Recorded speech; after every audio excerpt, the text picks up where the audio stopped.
What's up, y'all? Welcome back to your girl YouTube channel. As y'all see, this is another episode of the Ghetto Stories, baby. And this is not one about Nan Dusty Feet, man. This ain't about Tinder. This about my badass little cousin. And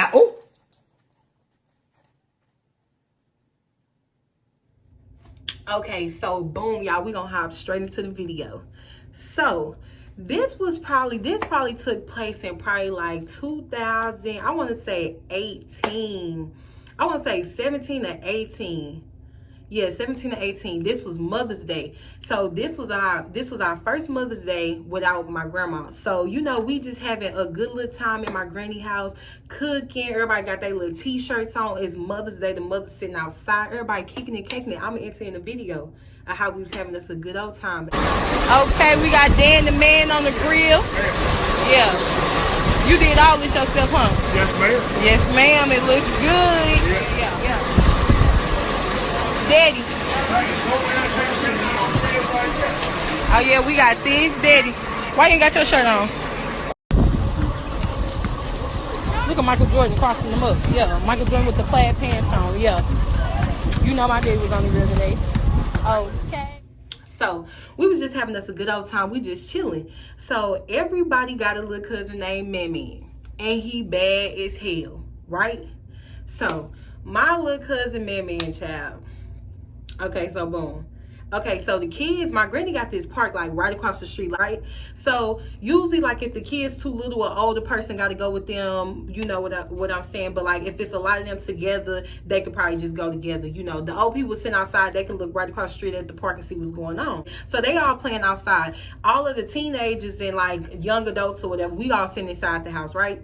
So we ain't finna take none of them to the park. So they just outside playing whatever they doing them. So my little cousin PJ runs in the house and he comes shows me some money. Now I know it wasn't like $20. I can't remember the amount that it was. I think it was probably like $100 or something. He showed me the $100 and I said, oh PJ, you better put that up. Like, you know, put that in your pocket or whatever so don't nobody take it from you and so you don't lose it.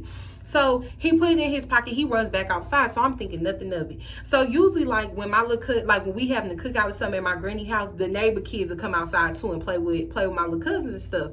So the neighbor kids was outside, everybody. So one of the little kids, mama from right next door, she comes inside the house and she like, she was saying something to the effect of like, who money is this? And she had the money in her hand and she was like, because my son, what was she saying? She was saying something like, who money is this? Because my son's saying that it's his or something like that. And so I remember that it was the same amount that PJ just came in the house and showed me that he had.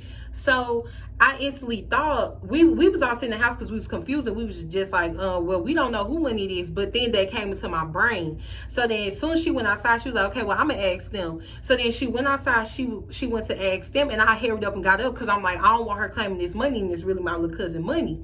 So I go outside and I'm like, I told the people, I told my aunties now, I was like, well, PJ just told me that, PJ just showed me he had some money like this too. And so we like, so, you know, we called PJ and man over here and we like, I'm like, PJ, ain't this your money? And PJ like, no, I got mine right here in my pocket. So then we like, okay, well, who money is it? And so we trying to like figure out like who money is this and da da da. That's what I'm saying. Like, yeah, it was like a nice amount of money. If it was just $20 or something, she probably wouldn't even came and said nothing. But it was like a nice, like, it was like $100-something that these little kids, if your parents know she ain't give it to you, where the hell did you get this money from? So here comes the shit, y'all. So somehow we end up realizing that, okay, my auntie got her, so my auntie Rhonda. So she had a certain amount of money. I don't remember how much it was, but it was a lot. Like it was like a couple $1,000s, right? She had a couple $1,000s cash in her car. Man seen where she put the money, right? So man got on his little baby feeding the hood. Let me tell y'all what. It's funny now, but it was not funny at the time. Man goes to the car. And mind y'all, the kids just be running and moving. And the cars was parked in the grass too. So my aunties and none, they didn't like that car. They sitting right here next to it. So they not thinking nothing of it. Man goes to the car. He takes all the money. Man didn't even leave a 20. He didn't leave a 10. Man took all the money. And man went to the park. And man fed the hood. Man went to that bitch like this. Like this, for real. Man went throwing money. Man balled up money. Man had money balled up, buried in the sand. Man had money growing in the trees. Man had gave the niggas money who was out there playing basketball. This man watched too many music videos, okay? So when I tell y'all, so once we realized the money was gone, everybody is in go mode. We trying to see how we get this money back. We asked my auntie Rhonda, like, why you even have the money in the car? She like, she couldn't make it to the bank. So we trying to get all the money back. My little cousin goes over to the park. They say they found money in the sand. They found money in the trees.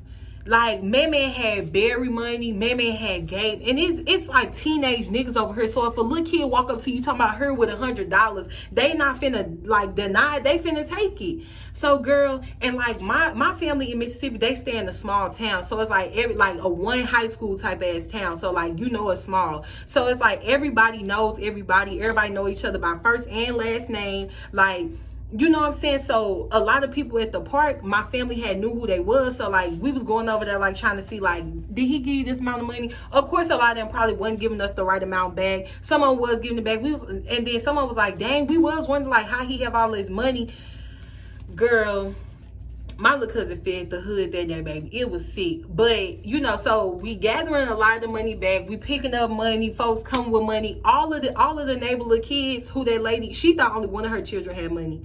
All of her kids had some money.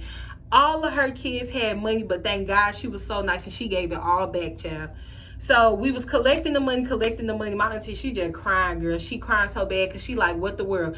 We called the police. I don't really know why we called the police. I guess we was trying to figure out if there was something that they could do. But at the end of the day, he's like technically her child. So it's like, you know, there's nothing that they can do. You know what I'm saying? And I think at the time, man at the time probably was like, I want to say like 6 or 7, maybe even 8. Like he was like little. So it's like there is really nothing we could do but like try to keep trying to find this money ourselves.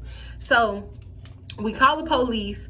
And mind you, I mean, my daddy is from Mississippi, but he lives here. So me and my daddy, we the first ones like running up, like trying to talk. We like, oh, well, we trying to get all this money back. Is there a way y'all can help us? They like fill out a report. It's like, boy, what's the point of us filling out a report if we ain't gonna be able to do nothing? So I don't even think we filled out one.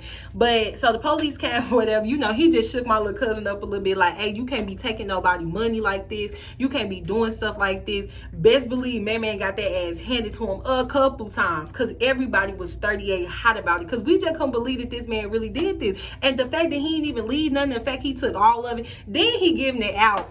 Like, what's going on? I can see if you were stunned with it and had it in your pocket. The little man started giving it out, girl. So it was just a mess. So we end up, like I said, towards the end of the night, we end up getting like the majority of the money back. And, you know, we was calling people, trying to figure out who was at the park, who wasn't at the park. All of that type stuff. But we got the majority of the money back. Man ain't never did that shit again. Because he know. But yeah, my auntie was good. She was in great hands, baby.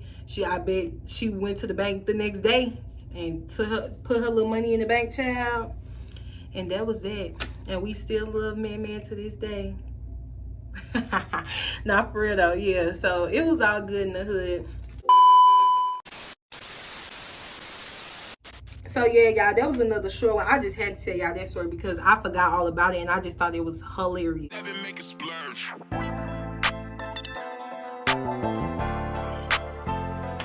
So yeah, y'all, thanks for watching. Don't forget to like, comment, and subscribe to my but yeah, y'all, okay, thanks for watching. Don't forget to share, like, comment, and subscribe, baby. Until next time.